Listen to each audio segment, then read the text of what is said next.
Hello students, आज का हमारा टॉपिक है आव्यूह के प्रकार यानी कि काइंड्स ऑफ मैट्रिसेस, जिसमें सबसे पहला हमारा आव्यूह है पंक्ति आव्यूह यानी जिसे हम बोलते हैं रो मैट्रिक्स।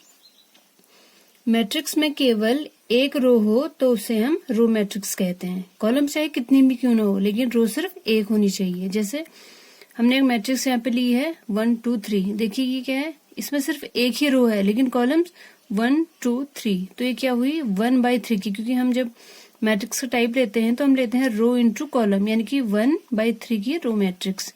ऐसे ही इस मैट्रिक्स को देखिए, इसमें भी रो 1 है लेकिन कॉलम्स कितनी है 1 2 3 4।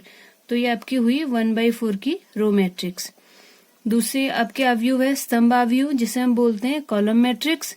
मैट्रिक्स में केवल एक कॉलम हो तो उसे हम कॉलम मैट्रिक्स कहते हैं। जैसे एग्जांपल में हमने ये लिया 1 2, तो इसमें देखिए रो तो कितने हैं 1 2 रोज हैं और कॉलम सिर्फ एक, तो ये हुई आपकी 2/1 की कॉलम मैट्रिक्स। दूसरा एग्जांपल 1 2 3 रोज हैं आपकी और कॉलम सिर्फ एक है, तो ये आपकी हुई 3/1 की कॉलम मैट्रिक्स।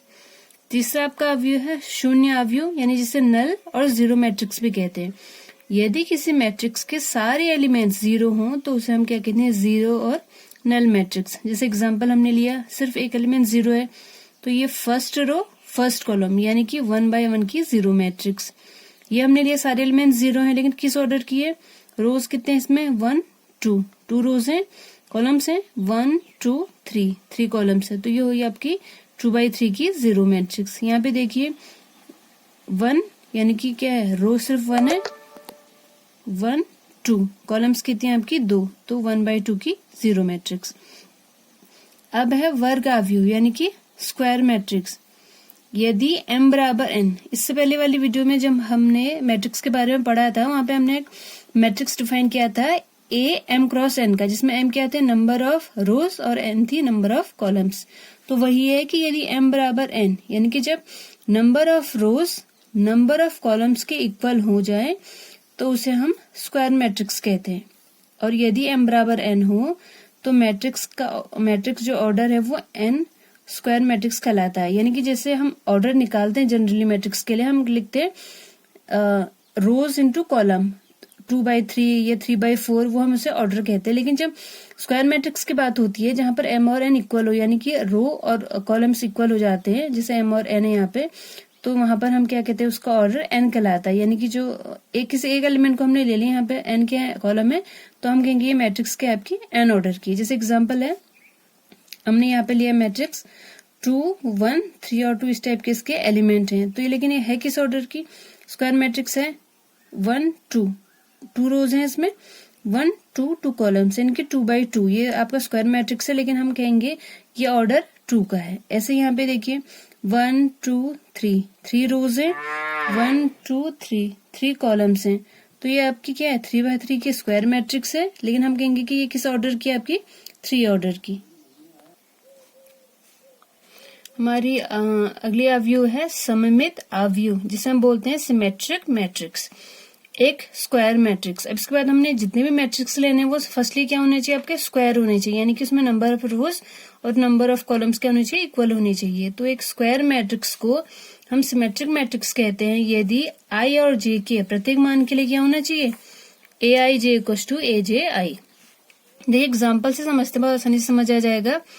ये आपकी 3/3 की स्क्वायर मैट्रिक्स है, हम इसे लिख सकते हैं। तो इसके एलिमेंट्स कुछ इस तरह से शो होंगे, A1 1 1 2 1 3, first row first column, first row second column, first row third column. वैसे ही 2 1 यानी कि second row first column, 2 2 second row second column, A2 3 यानी कि सेकंड रो थर्ड कॉलम। तो जो ये मैट्रिक्स दिखाई गई यहाँ पे ये इस तरीके की। अब देखिए उसने क्या कहा है कि डायगोनल एलिमेंट्स जो हैं A1 1 2 2 3 3, वो तो कोई भी हो सकते हैं एलिमेंट्स, लेकिन specially aij equals to aj i, यानी कि जैसे A1 2 है तो ये किसके इक्वल होना चाहिए 2 1 के।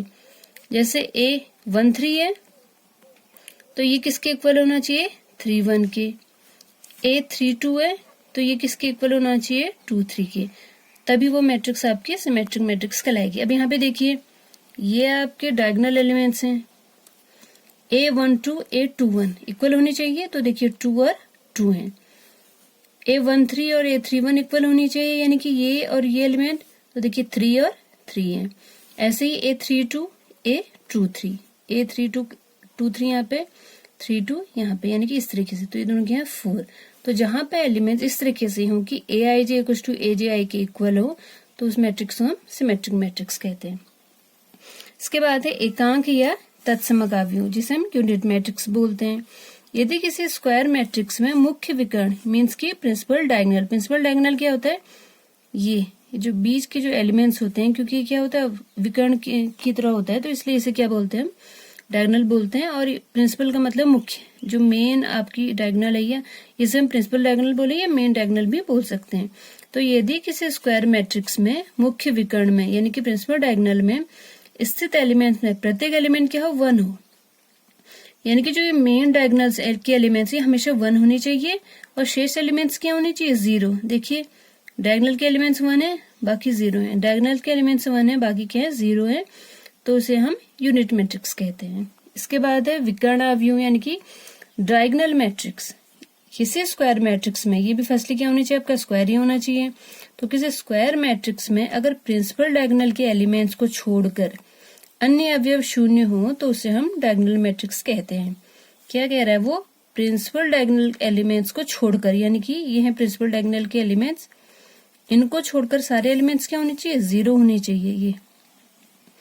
तो हम ऐसे अवयव को यानी ऐसे मैट्रिक्स को हम डायगोनल मैट्रिक्स कहते हैं। देखिए इसमें जो यूनिट मैट्रिक्स है उसमें भी बाकी के एलिमेंट 0 होनी चाहिए, पर उसमें क्या होना चाहिए, जो आपके मेन एलिमेंट्स है वो हमेशा क्या होना चाहिए 1 होना चाहिए। पर इसमें ऐसी कोई कंडीशन नहीं है, इसमें सिर्फ इतना है कि डायगोनल्स के अलावा जितने भी एलिमेंट्स हो वो आपके 0 होने चाहिए। इसके बाद है समविकर्णीय अवयव, जिसे हम बोलते हैं स्केलर मैट्रिक्स। किसी डायगोनल मैट्रिक्स के यानी इसके सबसे पहले क्या होना चाहिए आपका डायगोनल, और डायगोनल के लिए हमने क्या पढ़ा है कि मेन डायगोनल एलिमेंट्स के अलावा बाकी के सारे 0 हों। फर्स्ट ऑफ ऑल इतनी कंडीशन तो होनी चाहिए।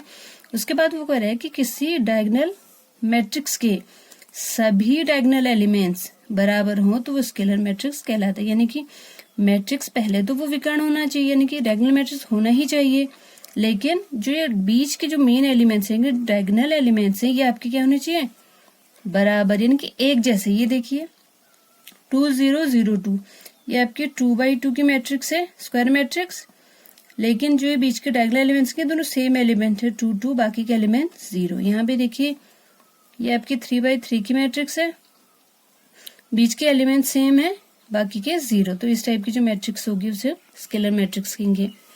फिर हमारा आता है उच्च त्रिभुजीय अवयव, इसे हम बोलते हैं अपर ट्रायंगुलर मैट्रिक्स।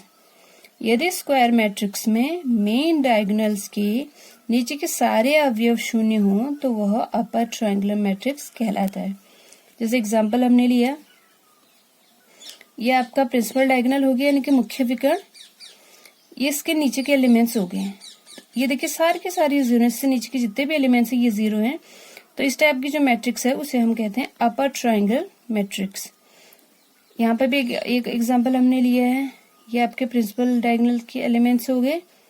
इसमें भी देखिए नीचे के सारे एलिमेंट्स के आपके 0 हैं, यहाँ पर भी एलिमेंट 0 है, पर कंडीशन मेन क्या है कि नीचे के सारे एलिमेंट्स डायगोनल जो प्रिंसिपल डायगोनल है उसके नीचे के जितने भी एलिमेंट्स है वो सारे 0 होने चाहिए। तो ऐसे मैट्रिक्स को हम कहते हैं अपर ट्रायंगुलर मैट्रिक्स। इसी तरह आपका आता है निम्न त्रिभुजीय अवयव यानी कि लोअर ट्रायंगुलर मैट्रिक्स, जैसे इसका अपोजिट है। जैसे अपर ट्रायंगुलर मैट्रिक्स में प्रिंसिपल डायगोनल के नीचे के सारे एलिमेंट 0 होने चाहिए, तो वैसे ही इसमें क्या होने चाहिए आपके प्रिंसिपल डायगोनल के ऊपर के एलिमेंट 0 होने चाहिए। तो इसका एग्जांपल हमने यहाँ पे लिया है, ये आपका प्रिंसिपल डायगोनल हो गया और इसके ऊपर के एलिमेंट्स क्या हैं, यही 3 एलिमेंट्स होंगे, ये सारे के सारे क्या हैं 0 हैं। तो अपर और लोअर में यही डिफरेंस है। अपर ट्रायंगुलर मैट्रिक्स में क्या होगा, ऊपर के एलिमेंट्स कुछ ना कुछ होंगे, चाहे कोई एलिमेंट 0 भी हो जाए, लेकिन नीचे के एलिमेंट 0 होने चाहिए सारे। वैसे लोअर में क्या होगा, लोअर में कोई ना कोई एलिमेंट जरूर होगा, लेकिन प्रिंसिपल डायगोनल के ऊपर के एलिमेंट्स आपके क्या होने चाहिए 0 होने चाहिए। आज का हमारे टॉपिक यहाँ पे कंप्लीट होता है। इसके आने वाली वीडियो में हम इससे रिलेटेड जो एक्सरसाइज होगी उसके क्वेश्चंस करेंगे। Thank you.